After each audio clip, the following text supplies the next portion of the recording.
A priest is a believer authorized to perform spiritual activities and offer offerings.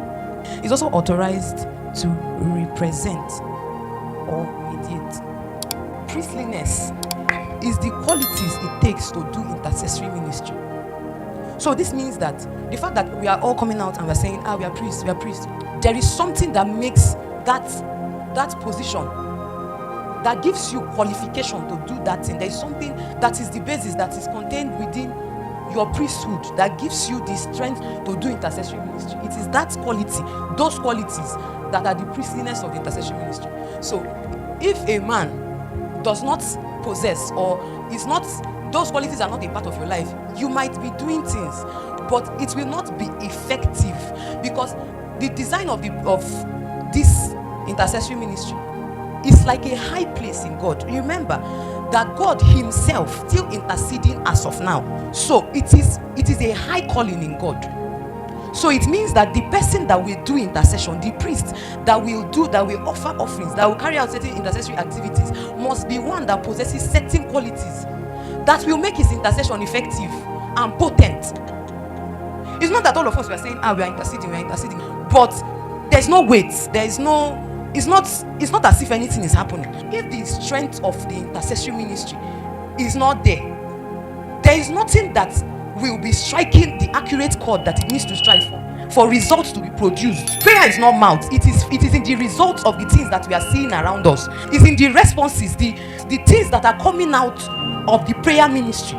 If those things are not coming out, it means that there is something wrong with the intercessory ministry. And it's not the prayer that is the problem. It is the priestliness of the man praying. If there is a dilution in the potency of the priest, then the intercession will be impotent. Because the Spirit of God cannot just jump down in this place now and say, I have come, I'm the Spirit of God. He, in this New Testament, he has to pass through a man. So it means that his possibilities, the things that he can achieve, the extent of his reach is determined by the vessels that are bearing him. So if those vessels have not met up with the quota demanded for priesthood, they are praying, but it's to no effect. It's like a bunch of people that are making noise, because it's the priestliness that gives the prayer weight.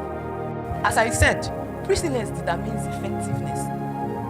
I've seen in many places they are doing a lot of prayers.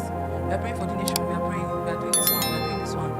And most of them, first of all, they don't have anything with God. They are just born again and hanging around.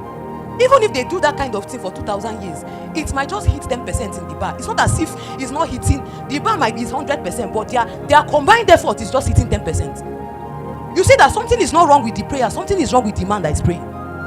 God had determined that he will destroy Sodom. He will not spare a cockroach from that place. There are few men that can stand and block God and say, wait. Remember this one. There are few men. And it was on the basis of relationship first that God stopped and waited. Abraham was a guy that had track record. He had altars that he had set up in multiple places before he got to that point. He had staked his life on obedience. There were things that made up the strength of his altar. He was not just a friend of God. He had a record with God. And so when the man said, but they were willing. In fact, before he had said anything, they were hustling to tell him. Intercession is the voice of our life, is the utterance of our life. It means that what they are hearing is not that thing you are saying. What they are hearing in heaven is the weight of the life of the person that is praying. The thing that makes that intercession weigh on the balances in the spirit is the weight of the life of the man praying. So the intercession is the utterance of your life. When you are praying, as you utter tongues, is your life, the strength of your life, the strength of your spiritual capacity is what is being poured out. So Abraham was not just saying words. He had a life that he was using to bargain with God. When I was younger in God, I used to wonder, why is it that we're just praying, we are praying, and it's looking like nothing is happening? I know many of us have wondered that same thing. We are praying for the nation, we are praying for the nation, and things are still happening. Do you really think that God is deaf? It's not exactly like that. It's because as our daddy said last week, things are carried in weight and measures and balances. The things have to meet up with the exact measure. And for you to meet up with that exact measure, the man that is praying, it is the weight of his life that is placed on the balance. So that we can check if this thing you are saying, because a man, take for example, a man that is praying, there is immorality or there is prayerlessness, and you are a masturbator. That intercession is not what? It's not a voice, it's not utterances. is your life.